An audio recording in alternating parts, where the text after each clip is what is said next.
നമസ്കാരം.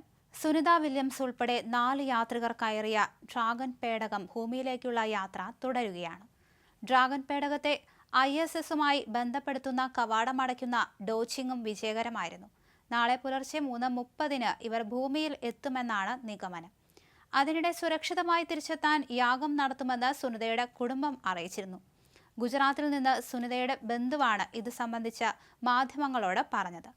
നാളെ പുലർച്ചെ 2:41 ഡി ഓർബിറ്റ് ബേൺ പ്രക്രിയ വേഗം കുറച്ച് ഭൂമിയുടെ അന്തരീക്ഷത്തിലേക്ക് ഡ്രാഗൺ പേടകം പ്രവേശിക്കും.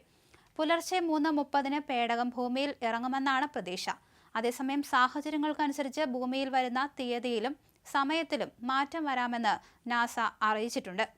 അതേസമയം ബഹിരാകാശ യാത്രിക സുനിത വില്യംസിനെ ഇന്ത്യയിലേക്ക് ക്ഷണിച്ച് പ്രധാനമന്ത്രി നരേന്ദ്രമോദി മാർച്ച് 1 അയച്ച കത്ത് കേന്ദ്രമന്ത്രി ഡോക്ടർ ജിതേന്ദ്ര സിംഗ് ആണ് എക്സിൽ പങ്കുവച്ചത്.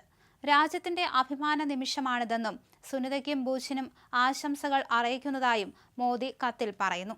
തിരിച്ചെത്തിയ ശേഷം നിങ്ങളെ ഇന്ത്യയിൽ കാണാൻ ആഗ്രഹിക്കുന്നു. ഇന്ത്യയുടെ പുകൾപെറ്റ പുത്രിമാരിൽ ഒരാളെ ആതിഥേയത്വം വഹിക്കാൻ കഴിയുന്നത് ഏറെ സന്തോഷകരമായിരിക്കും, മോദി കുറിച്ചു.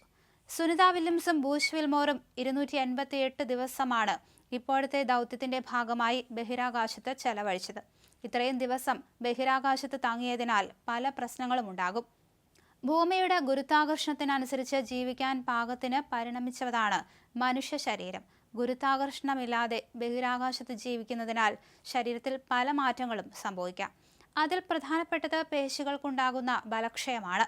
3 മുതൽ 6 മാസം വരെ ബഹിരാകാശത്ത് ചെലവഴിച്ചാൽ ശരീരത്തിലെ മസിൽ മാസ് 30% വരെ നഷ്ടമാകുമെന്നാണ് പഠനങ്ങൾ പറയുന്നത്.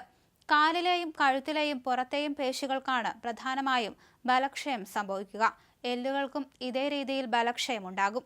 ഒരു പരിധിവരെ ഇത് മറികടക്കാനുള്ള പദ്ധതികൾ നാസ ഉൾപ്പെടെയുള്ള ബഹിരാകാശ ഏജൻസികൾ ആവിഷ്കരിച്ചിട്ടുണ്ട്. ബഹിരാകാശത്ത് പോകുന്നതിന് 1 വർഷം മുമ്പ് തന്നെ ഇതിനായുള്ള തയ്യാറെടുപ്പുകൾ ആരംഭിക്കും. പ്രത്യേക പരിശീലനത്തിലൂടെ ബഹിരാകാശ സഞ്ചാരത്തിനായി ശരീരത്തെ പാകപ്പെടുത്തിയെടുക്കും.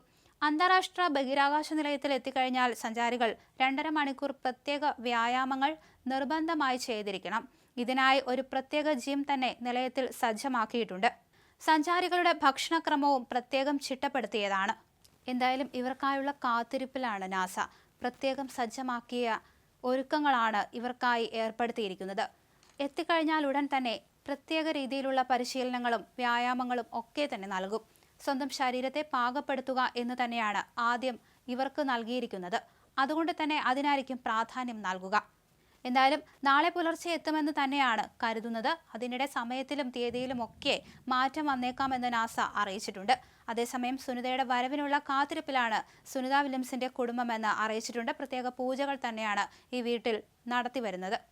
പുലർച്ചെ 2:41 ഡി ഓർബിറ്റ് ബേൺ പ്രക്രിയ ആരംഭിക്കുകയും ചെയ്യും. പിന്നീട് വളരെ വേഗത കുറച്ചായിരിക്കും ഭൂമിയിലേക്ക് പോവുക.